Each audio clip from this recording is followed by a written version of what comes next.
नमस्ते. चाणक्य मंडल परिवारमध्ये आपल्या सर्वांचं स्वागत आहे. याच्या आधीच्या व्हिडिओमध्ये मी तुम्हाला स्टडी शेड्यूल प्लॅनिंग याचं महत्त्व समजावून सांगितलं की एखाद्या गोष्टीला जोपर्यंत आपण डेडलाईन ठरवत नाही तोपर्यंत ती कधी होतच नाही. डेडलाईन ठरवताना 3 प्रकारच्या असतात: long term target, medium term target आणि शॉर्ट टर्म टार्गेट. मागच्या व्हिडिओमध्ये आपण पाहिलं की लॉंग टर्म टार्गेट हे UPSCनेच आपल्यासाठी ठरवलेले आहे. म्हणजे प्रिलिमची तारीख हे आपलं अल्टिमेट डेडलाईन आहे, तोपर्यंत अभ्यास झालेलाच असायला हवा.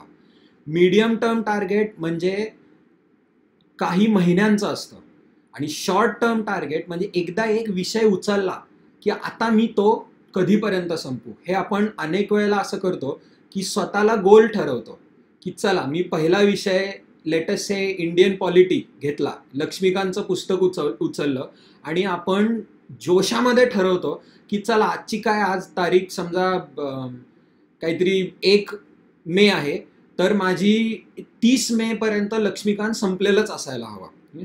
किंवा मग आठवड्यांमध्ये वाटतो आपण की हे 5 चॅप्टर पहिल्या आठवड्यामध्ये संपलेले असायला हवेत, पुढचे 5 चॅप्टर त्याच्या पुढच्या आठवड्यामध्ये संपलेले असायला हवेत. असं करत करत 30 दिवसांच्या मध्ये मी लक्ष्मीकांतचं पुस्तक ठरवीन.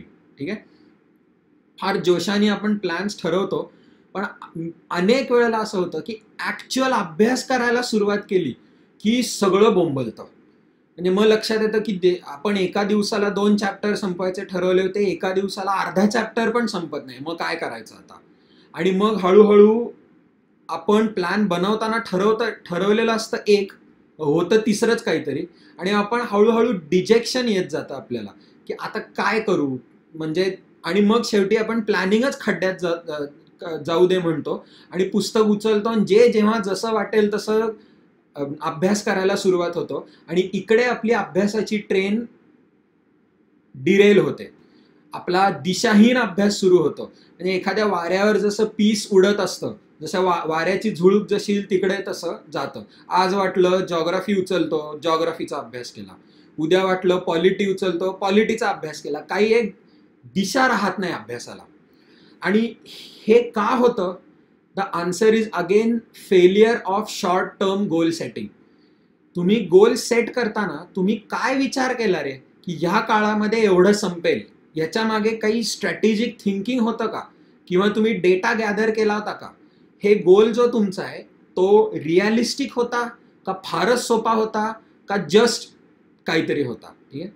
त्यामुळे आपण जेव्हा मॅनेजमेंटमध्ये गोल सेटिंगला एक चांगला गोल कसा असावा याचं एक ॲक्रोनिम दिलं जातं, smart. Goal should be smart. इकडे कोपऱ्यामध्ये जे दिलेलं आहे स्मार्ट म्हणजे काय? S for specific. ठीक आहे. मी लवकरात लवकर पॉलिटी संपवणार आहे, it's not a specific target. ह्या तारखेपर्यंत मी हे पुस्तक संपवणार आहे, इज स्पेसिफिक. मोजता यायला हवं, मेजरेबल, म्हणजे इतक्या दिवसांमध्ये मी हे पुस्तक संपवणार आहे. ॲक्शनेबल समजायला सोपं आहे, म्हणजे ज्याच्यावर मी काहीतरी करू शकतो. तुम्ही तुमच्या मित्रासाठी टार्गेट नाही ठरवू शकत, स्वतःसाठीच ठरवू शकता. आणि शेवटचं टी, मी मुद्दामून आर थोडासा स्किप केलेला आहे आणि शेवटचं येतं टी म्हणजे टाइम बाउंड. म्हणजे अर्थात ह्या तारखेपर्यंत झालेलं असायला हवं. हे मेजॉरिटी सगळ्यांना सोपं आहे काय समजून घ्यायला. उदाहरणार्थ आजच्या दिवसापासून मी ठरवलं 30 दिवसांच्या मध्ये Indian polity by M Laxmikanth हे माझं एकदा तरी वाचून झालेलं असायला हवं. ठीक आहे. हे जर ह्या शब्दांमध्ये आपण गोल डिफाईन केला तर is this a smart goal? तर it is specific, it is measurable, it is actionable, it may not be realistic. ह्या पद्धतीचं गोल ठरवताना अनेक वेळेला जसे शूटिंग इन द डार्क करतात, तर जी मिस्टेक विद्यार्थी करतात ती मी त्या सेंट्रल जे मध्ये 3 स्टार्स काढलेत त्याच्यामध्ये दिलेले. चांगला गोल हा स्मार्ट तर असला पाहिजे, पण चांगल्या गोलचं मॅनेजमेंटमध्ये अजून एक वर्णन केलं जातं, it should be challenging but realistic.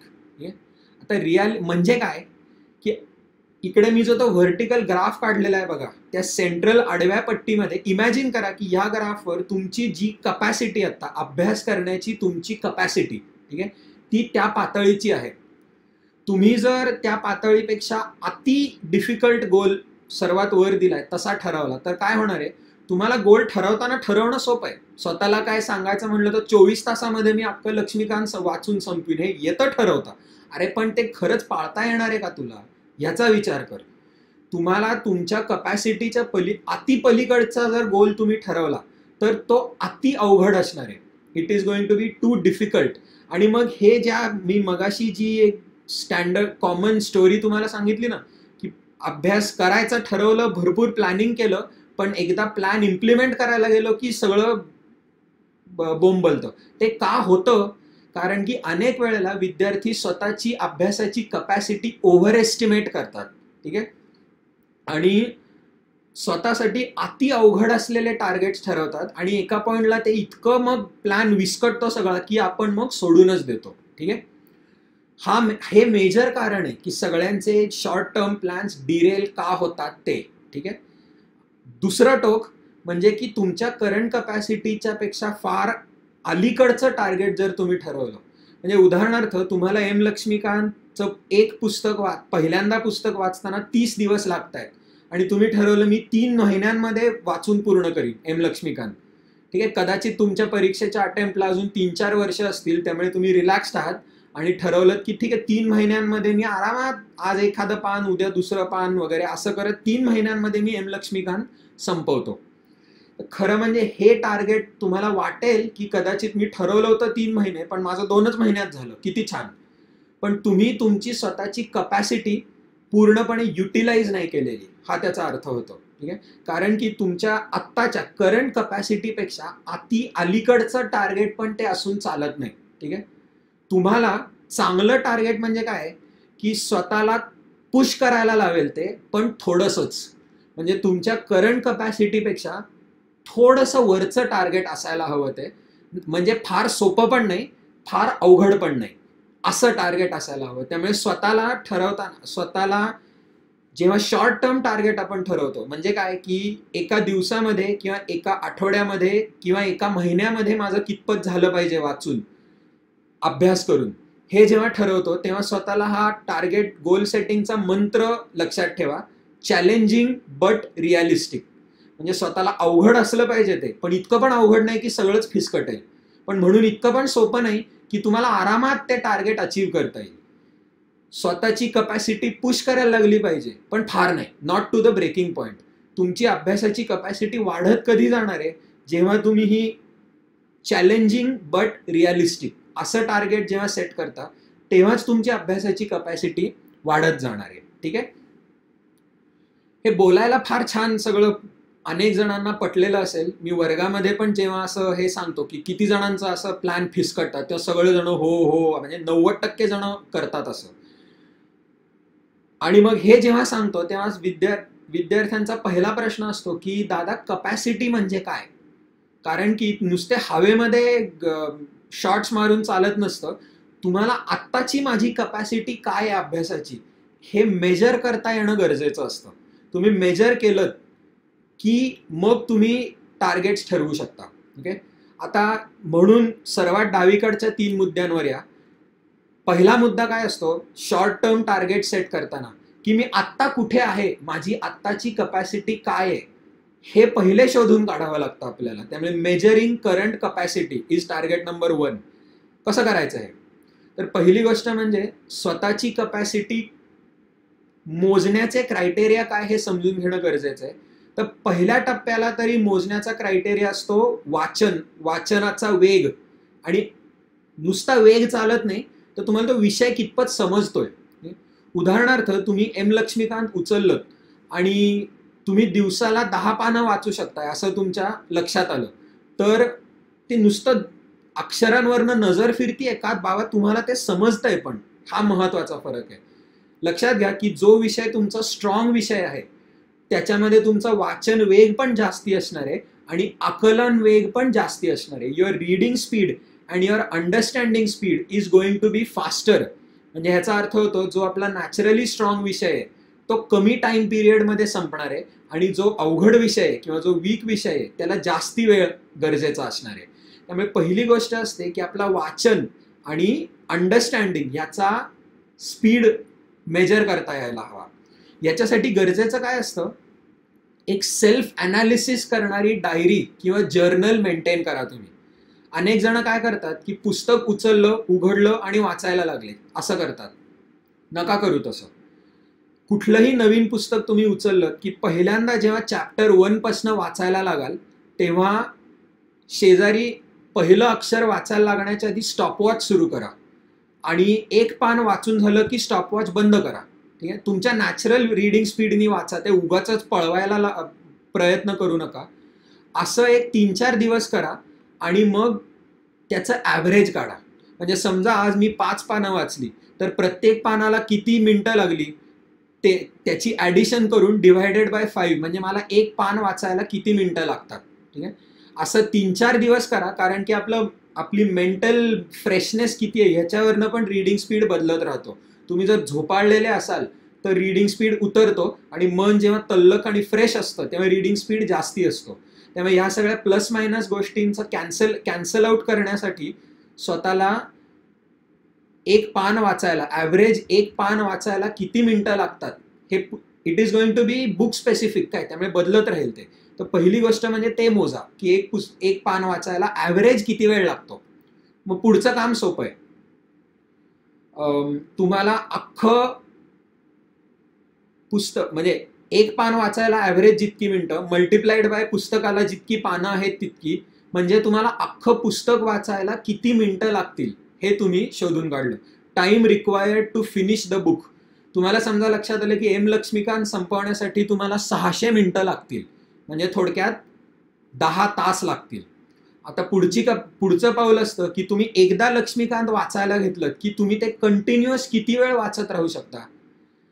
सायकोलॉजीनी हे प्रूव्ह केलेलं आहे आणि आपल्या अनुभवानी पण आपल्याला लक्षात येतं की आपण एखादा विषय अभ्यास करायला घेतला ना की टाइम आणि अटेन्शन याचा जर आपलं ग्राफ काढला तर तो आधी हळू लो असतो.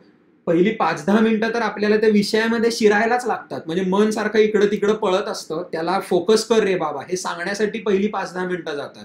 मग हळूहळू आपलं अटेन्शन चढत जातं. काही मिनिटांसाठी पीक अटेन्शन असतं की जेव्हा सगळं समजत असतं आपल्याला आणि मग एक पॉइंट असा येतो की खाडकन पडतं ते अटेन्शन. ठीक आहे, त्याच्यानंतर कितीही अभ्यास केला तुम्ही, तुमचं नजर कदाचित शब्दांवरनं फिरत असेल पण त्या शब्दांचा अर्थ मेंदूपर्यंत पोहोचणं बंद झालेलं असतं. ती टाइम विंडो मोजा की तुमचं मॅक्सिमम अटेन्शन किती वेळ त्या विषयावर लागतं. समजा माझ्या लक्षात आलं, आणि हे सुद्धा स्टॉपवॉच करूनच, काय म्हणजे अभ्यास करायला सुरुवात केली की स्टॉपवॉच लावायचं आणि ज्या पॉइंटला मला लक्षात येतं, आतनं जाणवायला लागतं काय ते की आता बोर झालं, कंटाळा आला, सोडून देतो मी, पुस्तक बंद करा आणि हे स्टॉपवॉच थांबवा. असं 3-4दा केलं की तुम्हाला ॲव्हरेज तुमचं लक्ष किती वेळ लागतं हे लक्षात येईल. आता 2 गोष्टींची कंपॅरिझन करा. पहिल्या एक्सपेरिमेंटमध्ये मी काय शोधून काढलं होतं की मला एम लक्ष्मीकांत संपवण्यासाठी 600 मिनटं लागतील आणि मी एकदा बसलो अभ्यासाला की माझं फार तर 1 तास अटेन्शन लागतं. त्यामुळे मी एका बैठकीमध्ये 1 तास एम लक्ष्मीकांत वाचू शकतो, त्याच्या पलीकडे नाही.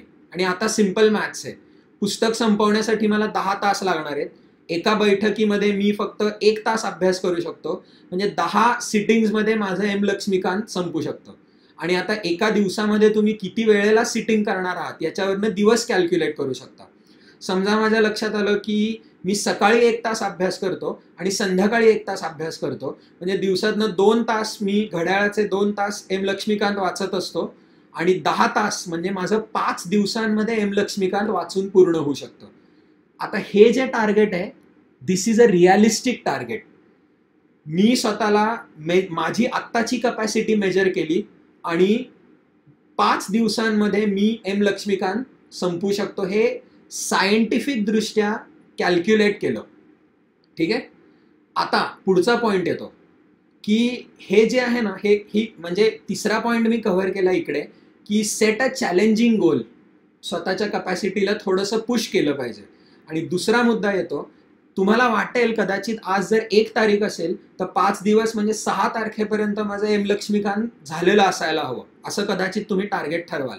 1 वाचन काय गॅरंटीड मी सांगतो की नेमकं त्या 6 दिवसांमध्ये असं काहीतरी होणार की तुम्ही दिवसाला जे 2 सिटिंग्स 1-1 तासाचे अपेक्षित धरले होते, मधनं एखादा दिवस प्रचंड आळस येईल, मधनं कुठला तरी एखादा दिवस असणार आहे की मित्रांनी बोलवून घेतलं, टाइमपास केला भरपूर, असे काहीतरी डिस्ट्रॅक्शन्स येणार आहेत हे गृहीत धरा. त्यामुळे लोकांचे जे प्लॅन्स फिसकटतात ना, त्याचं दुसरं महत्त्वाचं कारण आहे की हे जे डिस्ट्रॅक्शन्स याला फॅक्टर इन करत नाहीत लोक. त्यामुळे तुमच्या जर या स्वतःच्या अभ्यासाअंती तुमच्या लक्षात आलं की तुम्हाला एम लक्ष्मीकांत पूर्ण करायला 5 दिवस गरजेचे असतील, एक रूल ऑफ थंब हा आहे की त्या 5 दिवसांचं 50% ॲड करा. म्हणजे 5 दिवसांचा अर्ध होतं 2.5 दिवस, आणि 5ला 2.5 ॲड केले म्हणजे 7.5, ते जवळजवळ 8 दिवस होतात. म्हणजे अभ्यासाअंती मी स्वतःला आता निष्पन्न केलेलं आहे की माझा एम लक्ष्मीकांतचा अभ्यास हा 7.5 दिवसांमध्ये एक वाचन पूर्ण होऊ शकतं. ठीक आहे. आणि आता मजेदार गोष्ट लक्षात घ्या, आपण अभ्यास म्हणजे काय करतो, पहिल्यांदा पुस्तक वाचतो, दुसऱ्यांदा त्या पुस्तकाच्या नोट्स काढतो. आता पहिलं पुस्तकाचं वाचन झालं की मग आता मी दुसऱ्यांदा पुस्तक वाचायला घेतलं म्हणजे मी आता त्याच्या नोट्स काढणार आहे. म्हणजे आता अख्खं गोष्ट तुम्हाला पहिल्यापासून करावी लागेल. एका पानाच्या नोट्स काढायला किती वेळ लागतात, म्हणजे पुस्तकाच्या नोट्स काढायला किती मिनिटं लागतील, त्याला तासामध्ये कन्व्हर्ट करायचं. एकदा नोट्स काढायला बसलो की मी किती तास बसू शकतो, म्हणजे एका दिवसात किती वेळ बसू शकतो, म्हणजे मला एम लक्ष्मीकांतच्या नोट्स काढायला किती दिवस लागतील, आणि ते दिवस त्याला 50% ॲड केलं की तो माझं टार्गेट झालं. 7.5 दिवस एका वाचनाला, कदाचित त्याच्यानंतरच्या 10 दिवसांमध्ये माझ्या नोट्स काढून पूर्ण झाल्या, म्हणजे एकूण मिळून 17 ते 20 दिवस ह्याच्यामध्ये माझं लक्ष्मीकांतची 2 वाचनं पूर्ण झाली आणि लक्ष्मीकांतच्या माझ्या नोट्स पण तयार झाल्या. दिस इज अ रिअलिस्टिक टार्गेट. आणि शेवटचा मुद्दा म्हणजे हे जे ॲव्हरेजेस काढा का म्हणतोय मी, कारण की एकटा दुकटा दिवस तुम्ही मोजला ना तर तो डेटा रिअलिस्टिक नसतो. कदाचित एखाद्या दिवशी तुमचं स्टॅमिना भरपूर असेल, मग तुम्ही 6-6 तास अभ्यासाला बसला, पण अरे दररोज बसू शकता का? म्हणून मी म्हणतो की असं 5-7 दिवसांचं ॲव्हरेज काढा, आणि तुम्ही एकदा जसा प्लॅन इम्प्लिमेंट करायला लागलात ना तसं दर काही आठवड्यांनी तो रिवाईज करत राहा. म्हणजे माझ्या कॅल्क्युलेशनमध्ये मी ठरवलं होतं, लेटस से हे सगळं कॅल्क्युलेशन केलं आणि माझ्या लक्षात आलं की 30 दिवसांमध्ये माझं लक्ष्मीकांतचा अभ्यास पूर्ण होऊ शकतो. ठीक आहे. म्हणून मी अभ्यास करायला सुरुवात केली. तर 10 दिवसांनी स्वतःला विचारा की 30 दिवसांमध्ये जर पूर्ण झालेला असा हवा असेल तर 10 दिवसांमध्ये माझा 1/3 तरी झालाय का रे, हे स्वतःला विचारा. आणि हे जर नसेल होत तर तुम्ही मूळ बनवलेला जो प्लॅन आहे तो सारखा रिवाईज करत राहा. म्हणजे हाच जो सगळा एक्सरसाइज आहे तो पुन्हा पहिल्यापासून करा. असं 2-3दा केलं. हे कदाचित ऐकायला अनेक जणांना किचकट वाटतं काय, पण इन द लॉंग टर्म याचे ॲडव्हान्टेजेसच जास्ती असतात. आपल्याला एक माझा अभ्यास ऑन ट्रॅक आहे आणि वेळेमध्ये पूर्ण होईल याचा कॉन्फिडन्स बिल्ड होतो. त्यामुळे अनेक जणांचे शॉर्ट टर्म टार्गेट्स का फिसकटतात हे आय होप तुम्हाला समजलेलं असेल. आणि हे गोल सेटिंगचं जे टेक्निक मी समजावलं तुम्हाला ते I hope you will begin to implement that. Thank you. Presenting Chanakya Mandal Parivar's online platform, ChanakyaMandalOnline.in, enabling you to study from the comfort of your home from the best educators like our founder director Dharmadhikari sir and other expert faculty members. Thousands of MCQs for practice, mock test of UPSC MPSC standards to build your confidence levels. All these hundreds of hours of videos, question banks and notes now are available only at ₹10,000. Yes, you heard it right. Only ₹10,000 if you register before 10th of May. And for MPSC, perhaps this is the only full video course available anywhere. So don't wait. Follow the process given on the screen and kickstart your journey with confidence. Enroll now. Stay home. Stay safe. Happy learning.